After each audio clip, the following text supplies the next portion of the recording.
नमस्कार। आकाशवाणी जयपुर अजमेर से प्रस्तुत है प्रादेशिक समाचार।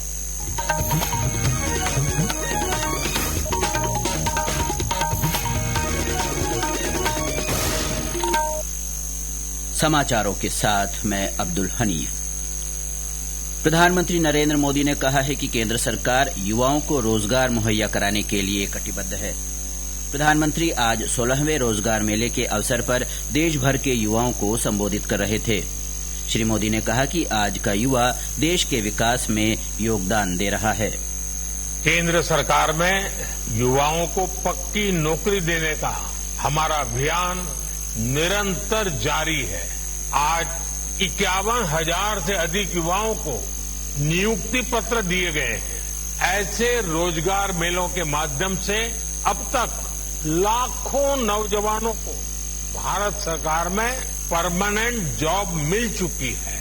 अब ये नौजवान राष्ट्र निर्माण में बड़ी भूमिका निभा रहे हैं।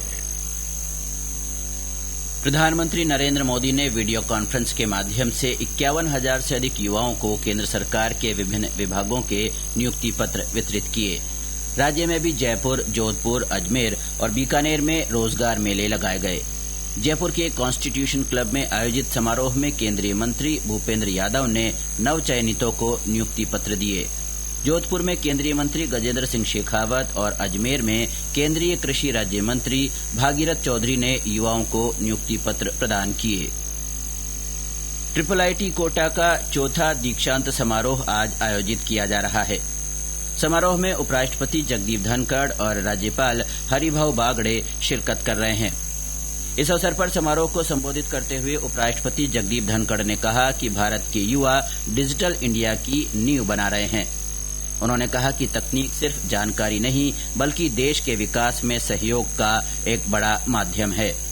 कार्यक्रम को राज्यपाल हरिभाऊ बागड़े ने भी संबोधित किया। उन्होंने आशा व्यक्त की कि विद्यार्थी यहां से ग्रहण की गई शिक्षा से राष्ट्र निर्माण में सहयोग करेंगे।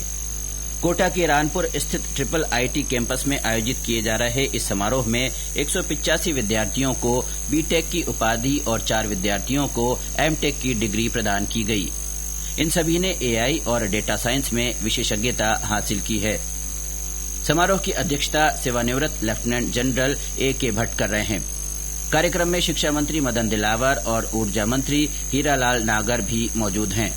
इससे पहले उपराष्ट्रपति और राज्यपाल ने एक पेड़ मां के नाम अभियान के तहत पौधा लगाया। राज्य में जल्द ही राजस्थान आर्टिफिशियल इंटेलिजेंसी पॉलिसी 2025 लाई जाएगी। सूचना प्रौद्योगिकी और संचार विभाग की ओर से इसे तैयार किया जा रहा है। इस नीति का उद्देश्य राज्य को AI के क्षेत्र में उभरता केंद्र बनाना है। विभाग की शासन सचिव अर्चना सिंह ने कल जयपुर के राजस्थान इंटरनेशनल सेंटर में सूचना प्रौद्योगिकी और संचार विभाग द्वारा आयोजित AI policy stakeholder consultation कार्यशाला के दौरान ये बात कही। उन्होंने कहा कि यह नीति स्वास्थ्य, कृषि, शिक्षा और शहरी प्रशासन जैसे क्षेत्रों में AI के उपयोग को बढ़ावा देगी। कार्यशाला में राजस्थान AI पॉलिसी 2025 के मसौदे पर भी चर्चा की गई, जिसे विभाग की वेबसाइट पर सार्वजनिक किया गया है। कोई भी व्यक्ति इस मसौदे पर अपनी राय और सुझाव साझा कर सकता है। भरतपुर में आज सुबह मथुरा गेट इलाके में सड़क हादसे में मोटरसाइकिल सवार पति पत्नी की मृत्यु हो गई। हादसा उस वक्त हुआ जब दंपत्ति रोड क्रॉस कर रहे थे और गैस से भरे एक टैंकर ने उन्हें टक्कर मार दी। उधर पाली में कल शाम रानी फालना रोड पर रोडवेज की बस गड्ढे में गिरने से एक महिला की मृत्यु हो गई और 11 लोग घायल हो गए। प्रदेश में कई स्थानों पर हल्की से भारी बरसात दर्ज की गई है।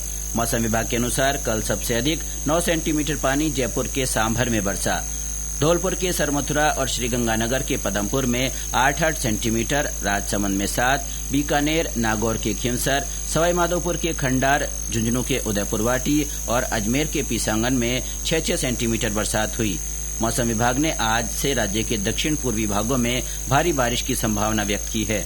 इन हिस्सों में 14 जुलाई तक कोटा, उदयपुर, अजमेर संभाग के कुछ क्षेत्रों में भारी और कहीं कहीं बहुत भारी बारिश हो सकती है। वहीं दक्षिण पश्चिमी भागों में कल से भारी बारिश की गतिविधियां बढ़ने के आसार हैं। इसके साथ ही प्रादेशिक समाचार बुलेटिन समाप्त हुआ। हमारा अगला बुलेटिन शाम 6:30 बजे प्रसारित होगा। नमस्कार।